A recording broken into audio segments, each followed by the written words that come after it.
тот день Москва за окном казалась особенно серой, словно город тоже чувствовал ту тяжесть, что легла мне на сердце.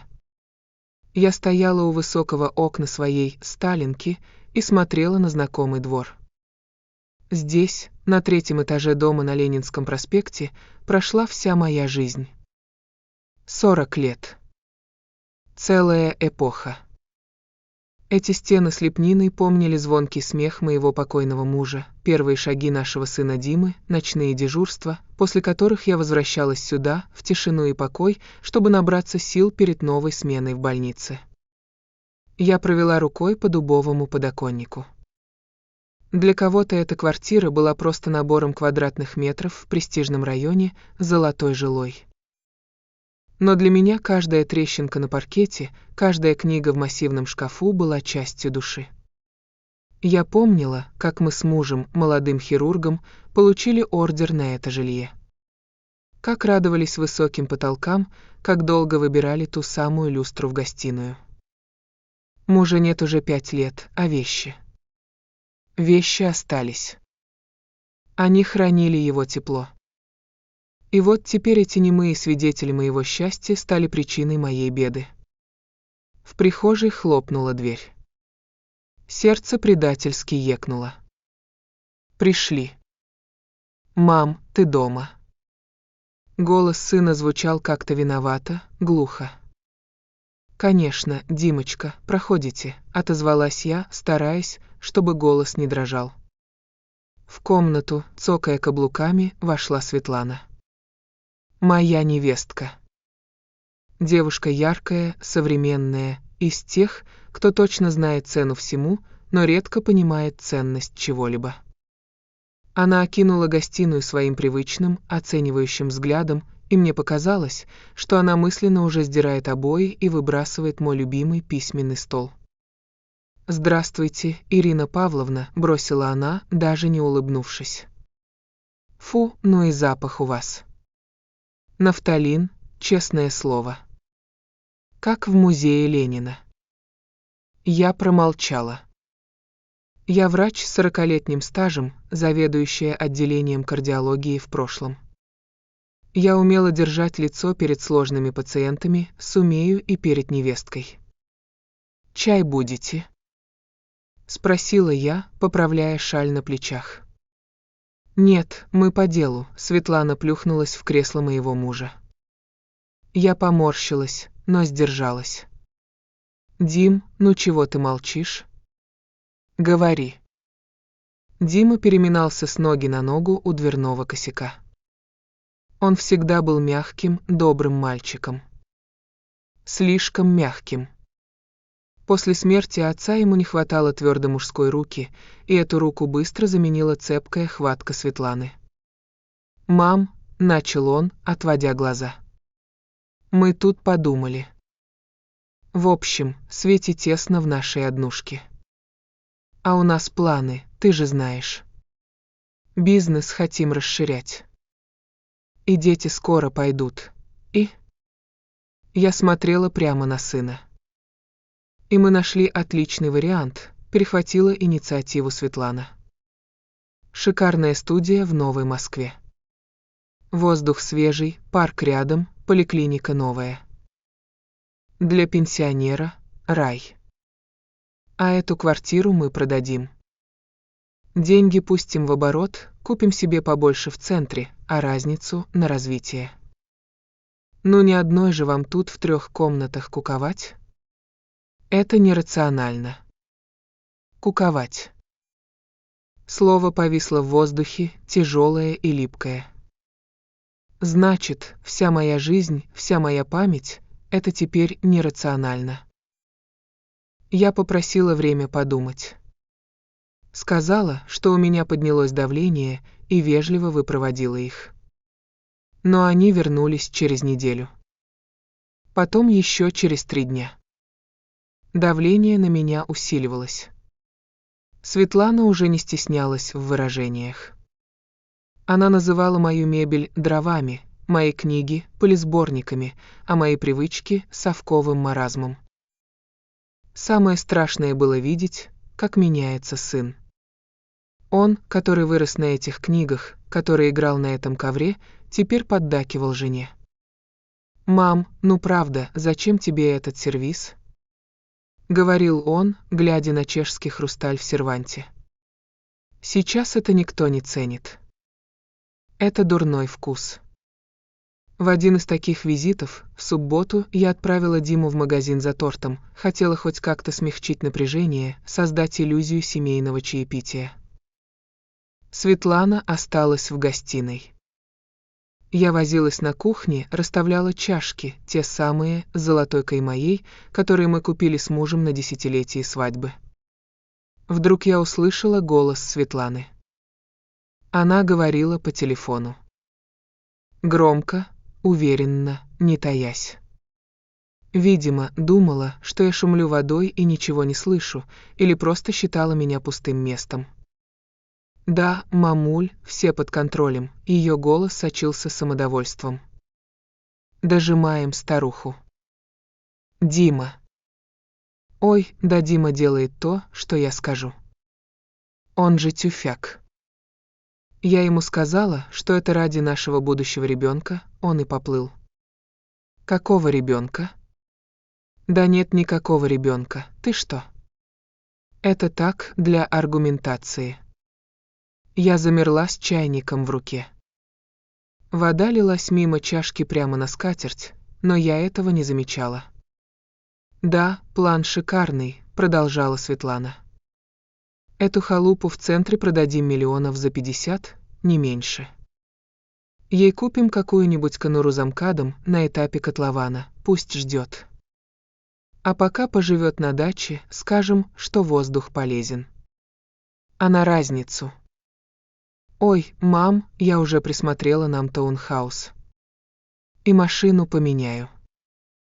Надоело на метро ездить. А бабка? Да сколько ей осталось? Переживет. Главное, документы подписать, пока она в маразм не впала. Хотя, по-моему, она уже там. Держится за свои сервизы, как ненормальная. Меня словно ледяной водой окатили. Это был не просто квартирный вопрос. Это было предательство. Холодное, расчетливое, циничное. Мой сын был для нее лишь инструментом, тюфяком. А я бабкой, которую можно выкинуть на свалку истории вместе с дровами. Руки задрожали. Гнев, горячий и яростный, начал подниматься в груди, вытесняя обиду и слезы. Я врач. Я столько раз вытаскивала людей с того света, принимала молниеносные решения в реанимации. Неужели я не справлюсь с одной взорвавшейся девицей? Я тихо достала из кармана халата свой телефон. Слава богу, внук моей подруги недавно научил меня пользоваться диктофоном, чтобы записывать лекции, которые я иногда читала студентам. Я нажала красную кнопку записи и бесшумно подошла ближе к дверному проему. «Да, все на меня оформим», — смеялась Светлана в трубку. «Диме скажем, что так надежнее, чтобы налоги оптимизировать. Он в бумагах не разбирается, подпишет что угодно». «Ладно, мамуль, целую. Сейчас эта карга чай принесет, буду изображать любящую невестку». Когда Дима вернулся с тортом, я уже сидела в кресле, идеально прямая, спокойная. Внешне сама невозмутимость. Внутри натянутая стальная струна. «Чай готов», — сказала я ровным голосом. Мы сели за стол. Светлана разливалась соловьем, нахваливала торт, снова завела песню про райский уголок за городом. Дима кивал, виновато пряча глаза в чашку. «Ирина Павловна», — елейным голосом пропела невестка. «Мы тут риэлтора нашли. Он готов завтра приехать, оценить квартиру. Вы же понимаете, рынок сейчас нестабильный, надо спешить. Давайте вы подпишете доверенность на Диму, чтобы мы вас не таскали по инстанциям. Вам же вредно волноваться». Я медленно поставила чашку на блюдце. Звякнул фарфор. Этот звук прозвучал, как выстрел в тишине. «Доверенность, говоришь?» Переспросила я, глядя ей прямо в глаза. «Ну да. Мы же семья.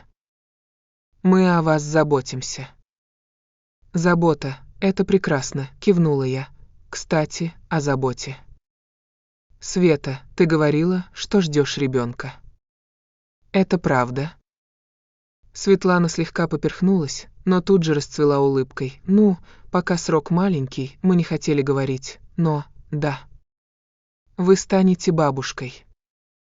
Дима поднял голову, в его глазах засветилась надежда. «Светик, ты правда? Ты же говорила, что пока не уверена. Уверена, милый, уверена». Она накрыла его руку своей. Я встала.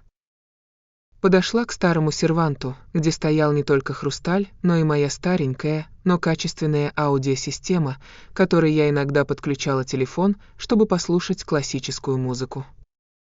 «Как интересно», — сказала я, — «а вот у меня есть другая информация». «Послушаем». «Что послушаем?» «Моцарта», — фыркнула Светлана. «Ирина Павловна, давайте ближе к делу». Я молча подключила провод и нажала «плей» на экране телефона. Из колонок на всю квартиру раздался голос Светланы. Тот самый. Уверенный, наглый, циничный. «Звездочка, Дима делает то, что я скажу. Он же тюфяк». «Какого ребенка?» «Да нет никакого ребенка, ты что?» Это так, для аргументации. Звездочка, в комнате повисла тишина. Страшная, звенящая тишина. Слышно было только, как тикают старинные напольные часы в углу. Светлана побледнела так, что стала сливаться с белой скатертью. Она открывала и закрывала рот, как рыба, выброшенная на берег. Дима медленно, очень медленно повернул голову к жене. В его глазах ужас сменялся болью, а потом осознанием.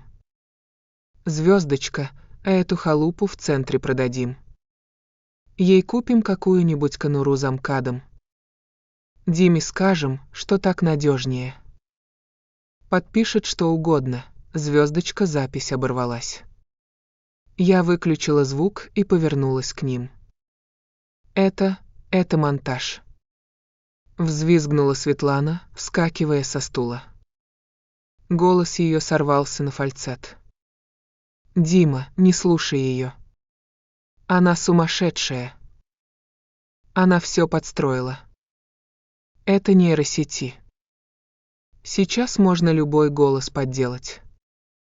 Я усмехнулась. Грустно и горько. «Нейросети, говоришь?» «Света, я 40 лет в медицине. Я диагностирую людей по походке, по взгляду. Я видела твою ложь с первого дня, просто надеялась, что любовь к моему сыну сделает тебя лучше. Ошиблась». Я перевела взгляд на сына. Он сидел, обхватив голову руками. Плечи его вздрагивали. «Мам», — прошептал он. «Это правда? Про ребенка, про тюфяка?» «Спроси у нее», — жестко ответила я. Светлана поняла, что оправдываться бесполезно. Маска милой невестки слетела мгновенно, обнажив хищный оскал. «Да», — закричала она. «Да, правда. И что? Ты посмотри на себя, Дима. Ты же без меня ноль. А ты, старая ведьма. Ты думаешь, победила? Эта квартира все равно достанется нам по наследству. Рано или поздно. Мы просто подождем». «Не достанется», — спокойно произнесла я. Я подошла к секретеру, открыла ящик и достала папку с документами. Ту самую, пожелтевшую от времени. Вы так хотели знать историю этой квартиры. Так вот, слушайте. Вы называете ее совком, но именно этот совок защищает меня от таких, как вы. Эта квартира не приватизирована на меня в обычном смысле. Это ведомственное жилье, переданное в пожизненное пользование с особым статусом. Дарственное от министерства лично мне за заслуги перед отечественной медициной. И в документах есть пункт. Я развернула бумагу. В случае смерти владельца право распоряжения переходит не прямым наследникам, а возвращается в фонд ведомства, если не будет составлено особое завещание в пользу лица, имеющего медицинские заслуги. Я солгала. Лишь отчасти. Юридически квартира была моей, но я видела, как страх перед бюрократической машиной и документами с печатью парализует алчных людей. Но главный удар был впереди. О завещании я уже написала, продолжила я, месяц назад. Когда вы первый раз заговорили о продаже. Светлана замерла. На кого? Прошипела она. На фонд помощи детям с пороком сердца. И на моего лучшего ученика, который сейчас спасает жизни в Донецке и которому негде жить. Дима поднял на меня глаза. В них были слезы. «Мам, ты что, серьезно? Ты оставишь меня ни с чем?» «Нет, сынок», — мягко сказала я оставлю тебя с совестью. Если она у тебя еще осталась. А вот с квартирой, да. Пока я жива, ты можешь здесь жить. Но она, я указала на Светлану, здесь не останется ни на минуту. Светлана схватила свою сумочку. Ее лицо перекосило от злобы. «Да пошли вы», — выплюнула она. «Живите в своем склепе. Димка, ты идешь? Или будешь держаться за мамину юбку?» Дима посмотрел на жену. Потом на меня. На стены, где висели фотографии его отца. На тот самый хрусталь. Наверное, в этот момент он впервые за долгое время увидел не старье, а свой дом. «Нет, Света», — тихо сказал он. «Я остаюсь. А ты уходи». «Что?» Она не поверила своим ушам. «Да я на развод подам. Я тебя раздену до нитки». «Подавай», — голос сына окреп. «У меня и так ничего нет, кроме этой квартиры. Которая, как выяснилось, даже не моя». Хлопнула входная дверь. Стало тихо. Так тихо, как бывает только после грозы, когда воздух становится чистым и прозрачным. Дима сидел, опустив голову. Я подошла и положила руку ему на плечо. Он прижался щекой к моей ладони, как в детстве, и заплакал. «Прости меня, мам. Прости. Я такой дурак». «Дурак», — согласилась я, гладя его по волосам. «Но ты мой сын. И это твой дом. Всегда был и будет». Мы пили чай из чашек с золотой каймой. Торт оказался невкусным, пластиковым, но мы этого не замечали. Мы говорили. Впервые за много лет мы по-настоящему говорили. Светлана действительно подала на развод. Пыталась судиться, делить какое-то имущество, но быстро поняла, что с нас взять нечего. Машина была записана на меня, мой старый подарок мужу, а квартира ей не по зубам. Прошло полгода. Дима изменился. Стал серьезнее, спокойнее. Он сам, без напоминаний, начал ремонт, нет, не евро, а реставрацию. Циклевал паркет, восстанавливал старую мебель. Он понял, что сохранять историю – это не значит жить прошлым. Это значит иметь фундамент для будущего. А ту запись я сохранила. Не для того, чтобы злорадствовать, а как напоминание о том, что иногда, чтобы увидеть истину, нужно просто помолчать и послушать. И что советская закалка — это не про привычки. Это про стержень, который невозможно сломать. Первая ночь после ухода Светланы прошла в гнетущей тишине. Дима не ушел в спальню, он остался в гостиной, на том самом старом диване, который еще вчера его жена предлагала выкинуть на помойку. Я слышала, как он ворочался, как скрипели пружины, как он вставал пить воду. Я не спала тоже. Лежала в темноте и думала, правильно ли я поступила. Жестокость никогда не была моим методом, но иногда скальпель хирурга причиняет боль, чтобы спасти жизнь. Сегодня я резала по-живому, отсекая от сына раковую опухоль чужого влияния. Утром я нашла его на кухне. Он сидел перед остывшей чашкой чая, ссутулившись, постаревший за одну ночь на 10 лет. В его позе я вдруг увидела своего покойного мужа. Тот также сидел, когда потерял пациента на операционном столе. «Мам», — голос сына хрипел.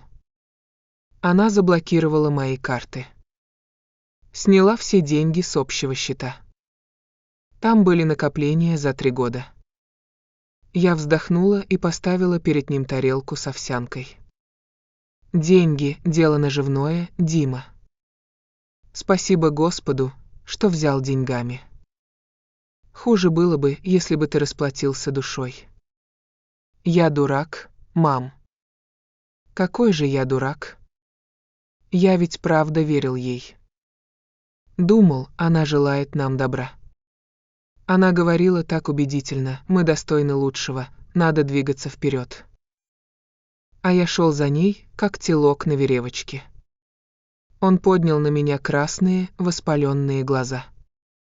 А знаешь, что самое страшное? Я ведь начал стыдиться тебя. Стыдиться этого дома. Когда приходили ее друзья, я прятал твои книги, закрывал дверь в твою комнату. Прости меня. Я предал отца. Я села рядом и накрыла его руку своей. Ладонь у него была холодная. Предательство, сынок, становится приговором только тогда, когда в нем не раскаиваются. Ты прозрел. Это главное. А теперь ешь. Нам нужны силы. Светлана так просто не отступит. Я слишком хорошо знаю этот типаж людей. Хищники не отпускают добычу, пока не вырвут кусок мяса. И я оказалась права. Через 3 дня начался ад. Светлана не подала на развод тихо. Она решила уничтожить нас морально. Сначала начались звонки. Она звонила мне и дышала в трубку, потом срывалась на визг, проклиная меня и желая смерти. Потом подключились ее подруги, которые писали гадости в социальных сетях, отмечая Диму. Но это было полбеды. В четверг нам пришло заказное письмо. Досудебная претензия. Светлана требовала раздела имущества, утверждая, что часть ремонта в квартире была сделана на ее средства, хотя она не вложила ни копейки, и что я, якобы, занимала у нее крупную сумму денег под расписку. Это бред. Кричал Дима, бегая по комнате с бумагой в руках. Какой ремонт? Она даже гвоздя здесь не забила. Какая расписка? Спокойно, осадила я его. Это тактика запугивания. Она рассчитывает, что мы, 2 интеллигентные размазни, испугаемся судов и откупимся. Но настоящий удар был ниже пояса. Вечером того же дня в дверь позвонили. На пороге стояли 2. Участковый, молодой парень с уставшим лицом, и представитель опеки. Поступил сигнал, пряча глаза, пробурчал участковый. Гражданка Светланова утверждает, что здесь проживает недееспособный пожилой человек, которого насильно удерживает сын, и что в квартире антисанитарные условия, угрожающие жизни. У меня потемнело в глазах. Она решила объявить меня сумасшедшей. «Проходите», — ледяным тоном сказала я, распахивая дверь. «Ищите антисанитарию». Они прошли. Увидели идеальную чистоту, накрахмаленные скатерти, блестящий паркет. Увидели меня, опрятную, в строгом платье, с ясным взглядом. Представительница опеки, женщина моего возраста, с уважением посмотрела на библиотеку. «Простите, Ирина Павловна», — тихо сказала она. «Вы же понимаете, мы обязаны реагировать. Заявление написано очень грамотно. Видимо, юрист помогал. Она пишет, что вы разговариваете с вещами и забываете выключать газ». «Я кардиолог с 40-летним стажем», — спокойно ответила я. «Я помню дозировки препаратов, которые назначала в 1985 году. А вот моя невестка, боюсь, путает совесть с Уголовным кодексом. Статья 128.1 УК РФ – клевета. Передайте ей это». Когда они ушли, Дима сполз по стене в прихожей. «Мам, она нас сожрет. Она наймет дорогих адвокатов. У нее отец какие-то связи имеет в управе. Что нам делать?» Я посмотрела на телефон. В моей записной книжке был один номер, который я не набирала уже лет 10. «Нет, Дима. Это не она нас сожрет. Это она подавится». Я набрала номер. «Алло. Борис Игнатьевич. Здравствуйте. Это Ирина Павловна». «Да, та самая». «Нет, сердце в порядке. А вот душа болит. Мне нужна ваша помощь». Борис Игнатьевич приехал на следующий день. Когда-то, 30 лет назад, я оперировала его мать. Случай был безнадежный, никто не брался, а я рискнула. И победила. Борис тогда был студентом юрфака, бедным и худым. Сейчас передо мной стоял один из самых влиятельных адвокатов города, мужчина с сединой на висках и стальным взглядом. Он вошел в квартиру, глубоко вдохнул и улыбнулся. «Как же у вас хорошо, Ирина Павловна. Временем пахнет. Настоящим. Не то, что в наших стеклянных офисах». Мы пили чай, и я рассказывала. Без эмоций, только факты. Запись, угрозы, опека, клевета. Борис слушал, не перебивая, только желваки играли на его скулах. «Значит, Светлана Викторовна», — задумчиво произнес он, постукивая пальцами по столу. «И папа в управе?» «Знаю я этого папу. Мелкая сошка с большими амбициями». Он достал телефон, набрал кому-то сообщение и посмотрел на Диму. «А ты, Дмитрий, не дрейфь. Твоя мама мне жизнь спасла, точнее, жизнь самого дорогого мне человека. А долги я возвращаю. С процентами». Развязка наступила стремительно. Через 2 дня Светлана забрала заявление из полиции. Еще через день она подписала согласие на развод без имущественных претензий. Как мне потом рассказал Борис, он просто организовал проверку бизнеса ее отца. Налоговую, пожарную, санитарную, всех сразу. И намекнул, что если травля заслуженного врача не прекратится, то проверки станут уголовными делами. Эффект бумеранга сработал мгновенно. Светлана, лишившись финансовой поддержки отца, которому стало резко не до капризов дочери, попыталась вернуться к Диме.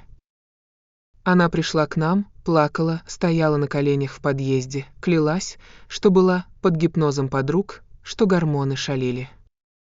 Я не вышла. Вышел Дима. Он вынес ей пакет с ее вещами, которые она не успела забрать. «Уходи, Света», — сказал он тихо.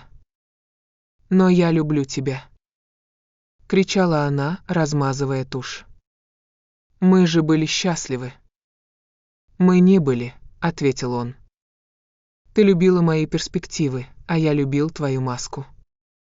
А теперь маски нет. И перспектив, которые ты себе нарисовала, тоже нет». Он закрыл дверь. И впервые за долгое время запер ее на оба замка. Жизнь начала налаживаться, но квартире требовалось лечение. Как и нашим душам. После всех этих скандалов в воздухе висело напряжение. Дима чувствовал вину, я чувствовала усталость. «Мам», — сказал он однажды утром, рассматривая старый паркет, местами потертый до дерева. «А давай его восстановим?» «Не ламинат этот пластиковый положим, а именно восстановим». Я читал, такой дуб сейчас стоит целое состояние. И мы начали ремонт. Это было не быстрое переделывание под евро, а бережная реставрация.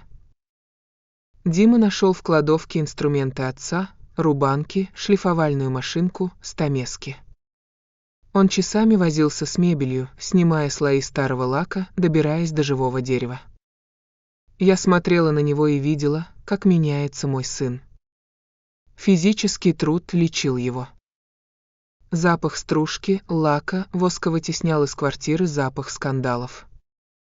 В один из вечеров Дима разбирал то самое кресло, которое Светлана ненавидела больше всего.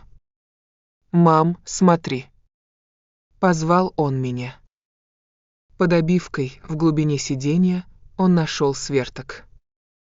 В старой газете «Правда» за 1989 год лежала маленькая коробочка. В ней серебряные запонки отца и записка, написанная его почерком, звездочка Димки на совершеннолетие. «Носи с честью, сын. Помни, не одежда красит человека, а дела, звездочка». Дима сел прямо на пол, прижимая записку к груди. Слезы текли по его щекам, оставляя светлые дорожки на пыльном лице. «Почему он не отдал мне их сам?» — спросил он. «Он умер за месяц до твоего 18-летия», — тихо сказала я. «Мы думали, что потеряли их при переезде, или я просто забыла, куда он их спрятал». Он любил делать сюрпризы. Дима надел запонки. Они блестели тусклым серебром на манжетах его простой рубашки в клетку. «Носи с честью», — прошептал он. «Мам, я обещаю. Я больше никогда не позволю никому унижать нашу память». Прошел год. Квартира преобразилась. Она не стала музеем, как боялась Светлана. Она стала благородной. Сияющий теплым светом паркет, отреставрированная мебель, новые шторы в тон старинным обоям, все дышало достоинством и уютом. Дима встретил девушку. Таню. Скромную учительницу литературы, которая, впервые придя к нам, не сморщила нос, а замерла у книжного шкафа. Боже, Ирина Павловна, это же прижизненное издание Чехова. Можно полистать? А про Светлану мы услышали случайно. Я встретила ее мать в аптеке. Та постарела, осунулась, от былого лоска не осталось и следа. Она сделала вид, что не узнала меня, но я услышала, как она жаловалась фармацевту на цены. Потом знакомые рассказали, отец Светланы потерял должность и бизнес после тех проверок. Сама Светлана в поисках лучшей жизни связалась с каким-то бизнесменом, который оказался обычным мошенником, набрал на ее имя кредитов и исчез. Теперь она жила с родителями в той самой двушке на окраине, работала администратором в салоне красоты и выплачивала долги. Бумеранг вернулся. Она так хотела статусную жизнь, что в погоне за формой потеряла содержание. Вечером мы сидели с Димой и Таней на кухне. Пили чай из моего любимого сервиза. «Ирина Павловна», — спросила Таня, — «а вам не хотелось никогда переехать в дом поновее?» Я улыбнулась. Посмотрела на сына, который с любовью нарезал лимон, на стены, которые слышали столько горя и столько радости. «Знаешь, Танечка», — ответила я, — «у вещей, как и у людей, есть душа. Новое — это хорошо, когда оно строится на уважении к старому. А если строить на руинах памяти, фундамент всегда треснет. Я остаюсь здесь, потому что я часть этих стен, а они — часть меня». Дима поднял на меня глаза и подмигнул. На его манжете блеснула серебряная запонка отца. Я знала, теперь за моим сыном и за моим домом я как за каменной стеной. Той самой советской закалки.